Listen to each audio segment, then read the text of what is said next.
মঞ্চে উপবিষ্ট অতিথিবৃন্দ, শহীদ পরিবারের সদস্যবৃন্দ, সাংবাদিক বন্ধুগণ, মোহাম্মদপুর ও আদাবর ছাত্র, যুবক এবং নাগরিক, সংগ্রামী ছাত্র জনতা, আসসালামু আলাইকুম রহমতুল্লাহি ওয়া বারাকাতুহু। আল্লাহর কাছে শুকরিয়া আদায় করছি, আল্লাহ পাক সুন্দর এই পরিবেশে এই ঐতিহাসিক সমাবেশ আয়োজন এবং সম্পৃক্ত হওয়ার সুযোগ দিয়েছেন, আলহামদুলিল্লাহ। আমি শ্রদ্ধার সাথে স্মরণ করছি বাংলাদেশে ন্যায় এবং ইনসাফ প্রতিষ্ঠার জন্য, এই বাংলাদেশকে সমৃদ্ধ বাংলাদেশ করে গড়ে তোলার জন্য, বৈষম্যহীন একটি আদর্শ রাষ্ট্রে পরিণত করার জন্য যারা তাদের জীবন দিয়েছেন, রক্ত দিয়েছেন, বিশেষ করে 2024 সালের জুলাই এবং আগস্টে শহীদ আবু সাঈদ, শহীদ মুগ্ধ, শহীদ রিহান সহ যতজন ভাই এবং বোনেরা জীবন দিয়েছেন তাদেরকে শ্রদ্ধার সাথে স্মরণ করছি। তাদের জন্য আল্লাহর কাছে দোয়া করছি, আল্লাহ যেন সবাইকে শাহাদাতের সর্বোচ্চ মর্যাদা দান করেন, আল্লাহুম্মা আমিন। সংগ্রামী উপস্থিতি, ইসলামী ছাত্র শিবির আজকে ডাকসু, জাকসু, রাকসু, চাকসু সহ যে 4টি বিশ্ববিদ্যালয় বিজয় লাভ করেছে, নিঃসন্দেহে এটি প্রমাণ করে দীর্ঘদিনের জুলুম নির্যাতন করে ইসলামী ছাত্র শিবিরের পথকে রুদ্ধ করে দেওয়ার জন্য, বাধাগ্রস্ত করে দেওয়ার জন্য, ইসলামী ছাত্র শিবিরকে নিঃশেষ করে দেওয়ার জন্য যে অপচেষ্টা বাতিল শক্তি চালিয়েছে সেটা আজ ব্যর্থতায় পর্যবসিত হয়েছে। তারা বিভিন্নভাবে আমাদেরকে ডিহিউম্যানাইজ করে বাংলাদেশের ক্যাম্পাসগুলোকে ছাত্র শিবিরকে হত্যাযোগ্য করে তুলেছিল। বাংলাদেশের ক্যাম্পাসগুলোতে একটি পাখিকে হত্যা করলে, একটা পশুকে হত্যা করলে সেটার বিচার করা হতো, কিন্তু ছাত্র শিবিরের সদস্যদেরকে, কর্মীদেরকে হত্যা করার পর সেটার কোনো বিচার ক্যাম্পাসগুলোতে হয় নাই। সংগ্রামী উপস্থিতি, ইসলামী ছাত্র শিবির তার এই পথ চালায়, শত শত ভাইদেরকে আমরা হারিয়েছি। জুলাই এবং আগস্টের আগ পর্যন্ত আমাদের 234 জন ভাই জীবন দিয়েছেন। জুলাই এবং আগস্টে আমাদের অসংখ্য ভাইরা জীবন দিয়েছেন। আমাদের অসংখ্য ভাইদেরকে গুম করা হয়েছিল এবং এই গুম করার পর অসংখ্য ভাইদের লাশ পাওয়া গিয়েছিল বিভিন্ন পথে প্রান্তরে, নদীর ধারে, খালের মধ্যে আমাদের ভাইদের লাশ পাওয়া গিয়েছিল। অনেক ভাইদেরকে হাত হারা অবস্থায়, পা হারা অবস্থায়, চোখ হারা অবস্থায়, পঙ্গু অবস্থায় তাদেরকে পাওয়া গিয়েছিল। দুর্ভাগ্যজনক হলেও সত্য, 2024-এর জুলাই আগস্টের পর আয়নাঘর আবিষ্কৃত হয়েছে, কিন্তু ইসলামী ছাত্র শিবিরের 7 জন ভাইকে এখনো পর্যন্ত সরকার এবং কেউ কোনো খোঁজ খবর দিতে পারে নাই। আমরা এই ভাইদের দ্রুত সময়ের মধ্যে সন্ধান কামনা করছি এবং তাদেরকে তাদের পরিবারের কাছে তুলে দেওয়ার জন্য সরকার সহ, প্রশাসন সহ সকল সচেতন নাগরিকদের কাছে উদাত্ত আহ্বান জানাচ্ছি। সংগ্রামী উপস্থিতি, এত জুলুম নির্যাতনের পর 2024-এর জুলাই আগস্টের যে ত্যাগ এবং কোরবানির পর, প্রজন্মের যে জাগরণের পর আজ বাংলাদেশে পুরো জেনারেশনের মাঝে, পুরো সাধারণ মানুষের মাঝে এক নব উদ্দীপনা এবং নব জাগরণ তৈরি হয়েছে, আলহামদুলিল্লাহ। আমরা আমাদের বিজয়ের পর বাংলাদেশের নতুন একটি দৃষ্টান্ত স্থাপন করেছি। এই বিজয়ের পর আমরা অতি উদ্বেলিত হয়ে যাই নাই, আমরা আনন্দের সীমা অতিক্রম করে সমাজে বিশৃঙ্খলা সৃষ্টি করিনি, বরং এই বিজয়কে আমরা উদযাপন করেছি আল্লাহ তাআলার কাছে সেজদার মধ্য দিয়ে। আমরা আমাদের বিজয়কে একটি দায়িত্ব হিসেবে, কর্তব্য হিসেবে, কমিটমেন্টের জায়গা থেকে নিয়েছি এবং আমরা ঘোষণা করেছি, আমরা ছাত্র সমাজের কাছে যে অঙ্গীকার করেছি, যে ইশতেহার দিয়েছি, যেদিন এই ইশতেহার বাস্তবায়ন করতে পারবো সেদিনই আমাদের প্রকৃত বিজয় আমরা অর্জন করব।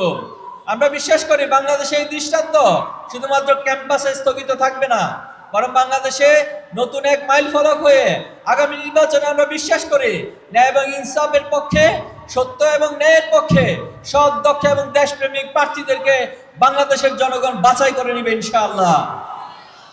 সংগ্রামী উপস্থিতি, আজকে ঢাকা 13 আসনের যিনি সংসদ সদস্য প্রার্থী ডাক্তার মোবারক হোসেন, আপনারা সকলে ওনাকে চিনেন। উনি পেশায় একজন ডাক্তার হওয়ার পরেও নিজেকে জনসেবা, মানব সেবা এবং সমাজ সেবায় নিয়োজিত করেছেন। আমরা বিশ্বাস করি উনি ওনার একাডেমিক যোগ্যতা, উনি ওনার সাংগঠনিক দক্ষতা এবং উনি ওনার সমাজ সেবার যে দক্ষতা, যোগ্যতা, অভিজ্ঞতা রয়েছে সেটা দিয়ে মোহাম্মদপুর, আদাবর এবং শেরেবাংলার এই আসনকে তিনি সমৃদ্ধ একটি আসনে পরিণত করবেন এবং এই আসনে তিনি আধুনিক ঢাকা, তারুণ্যের ঢাকা, অথবা যে আমরা সমৃদ্ধ ঢাকার কথা বলছি সেই ঢাকা তিনি প্রতিষ্ঠা করবেন ইনশাআল্লাহ। আমি আশা করব আপনারা সকলেই আমাদের এই নেতৃবৃন্দের সাথে থাকবেন এবং ঢাকার প্রত্যেকটি বাড়িতে আনাচে কানাচে গিয়ে ওনার জন্য আপনারা ভোট চাইবেন এবং ন্যায় এবং ইনসাফের পক্ষে সাধারণ মানুষের ম্যান্ডেট নিয়ে ওনাকে বিপুল ভোটে জয় করবেন ইনশাআল্লাহ। সে প্রত্যাশা রাখতে পারি ইনশাআল্লাহ। সংগ্রামী উপস্থিতি, আমাদের এই বাংলাদেশ অপার সম্ভাবনার বাংলাদেশ। এই বাংলাদেশে বিশাল জনগোষ্ঠী রয়েছে। এই জনগোষ্ঠীকে কখনো কোনো সরকার তারা জনসম্পদে পরিণত করার জন্য যথাযথ উদ্যোগ গ্রহণ করে নাই। আমাদের এই বাংলাদেশে খনিজ সম্পদ রয়েছে, নদী মাতৃকতার মধ্য দিয়ে মৎস্য সম্পদ রয়েছে, পানি সম্পদ রয়েছে, আমাদের বঙ্গোপসাগরে ব্লু ইকোনমিক জোন রয়েছে।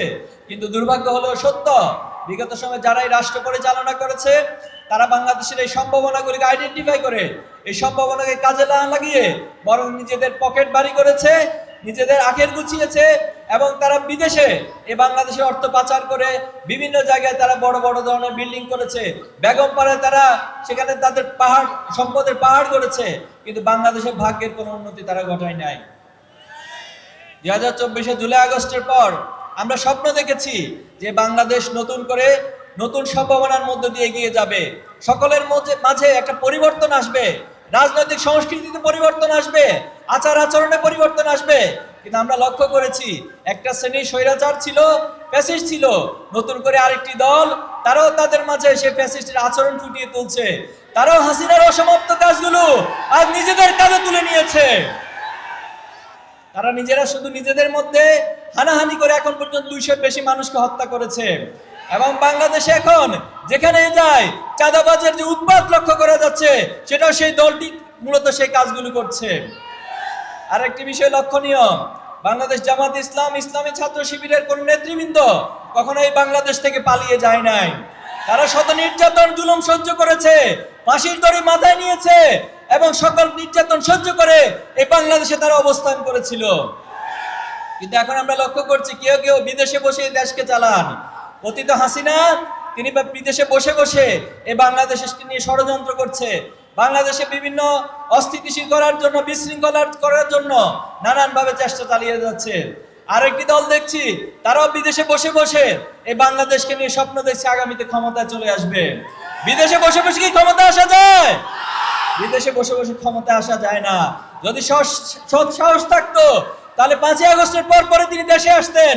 এখনো পর্যন্ত করোনার মতো, লকডাউনের মতো অনলাইনে বসে প্রোগ্রাম তিনি করতেন না।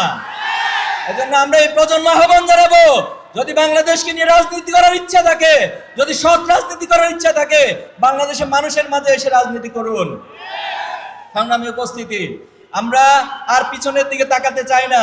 বাংলাদেশে আজ যে অপার সম্ভাবনা তৈরি হয়েছে, সবার মাঝে যে জাগরণ তৈরি হয়েছে, এই জাগরণের মধ্যে দিয়ে বাংলাদেশকে আমরা বিনির্মাণ করতে চাই। যারা আমাদেরকে থামিয়ে দিতে আসবে, আমরা সকল বাধা অতিক্রম করে সামনের দিকে অগ্রসর হবো ইনশাআল্লাহ। অতীতে যারা আমাদেরকে থামিয়ে দিতে চেয়েছিল, আমরা দেখেছি ইতিহাস প্রমাণ করেছে তারাই বরং থেমে গিয়েছে।